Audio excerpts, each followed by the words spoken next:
how can you tell how healthy you are? I mean, we all want to be healthier versions of ourselves, and sometimes we compare it with our loved ones to see who's healthier than who. But how do we really know? Because it's so much more complex than, oh, I can bend to reach my toes, or I can move without any discomfort, or I can go and run a 100-meter sprint in so much time. But are those all different correct ways of measuring how healthy we are? Well, one of the things that I do, I like to be very objective with my measurements as much as possible with my patients. And one of the things that I've noticed when I've been asking myself this question of how can I tell how healthy my patients are and if they're moving towards a better, healthier version of themselves, is to do with adaptability or homeostasis. See, I was then taking things to the extreme in my mind and thinking about, hey, how do we know who's super healthy? Well, super healthy people tend to be like superheroes. So for example, let's take Superman, the ultimate superhero, arguably.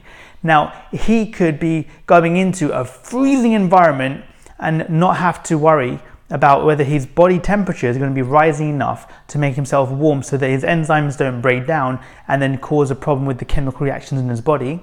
But at the same time, he'd go in extreme heat, and also you'd expect him to sweat effectively as well to cool down his body, again for the same reason, so those enzymes don't denature.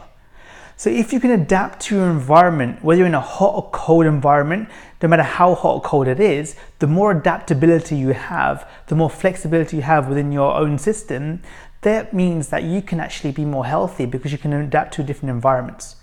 Similarly, how do you know which is the healthiest bed, healthiest pillow, healthiest diet? It always comes down to one thing. How much can you adapt to that? See, if you haven't had water for a few days, the person who can go without so much water for a number of days, I'm not talking about thriving and being optimal, I'm talking about survival mode in that situation, because we're taking things to the extreme just to conceptually measure how we'd work this out. That means the person who can go the longest without water would be the one who can actually be the healthiest, compared to somebody who needs water a little bit more frequently.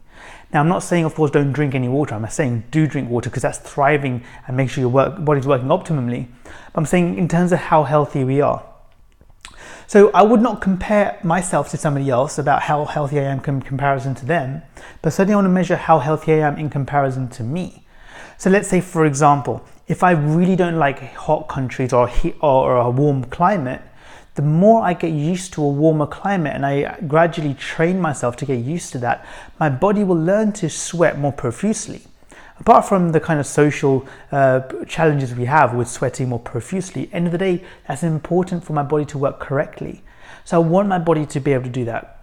Also, at the same time, if I'm sitting at my desk, for example, let's say I have to sit rather than for 3 hours a day, I need to now sit for 7 hours a day. Well, if I can learn to gradually train myself to do all the things that's required to sit there for that amount of time without causing any problems, and I'm not just saying about pain relief, I'm talking about things that aren't hidden for a long time, that tend to occur after a good amount of time, maybe a few months or years, like disc degeneration or arthritis or bulging discs. Those things take a long time for these little habits to really pick up and build up in your body. If I can adapt to my environment much better, that's going to mean that I'm much healthier in terms of what I can do. So check what you're doing and see where you can find that you're not being as healthy as you want to be and how you can expand that flexibility. And if you're not sure, hey, send me a message, send me a DM, send me a comment, write a comment below. I'd love to hear from you so I can help guide you with how we can get you to be the healthiest version of yourself. Therefore, you can then adapt to your environment better. Therefore, you can then achieve all the goals that you want to achieve. I hope you found this useful. Please remember to follow us on all of our social media channels. Like, comment, and subscribe, and share, of course, as well. And I really appreciate your time.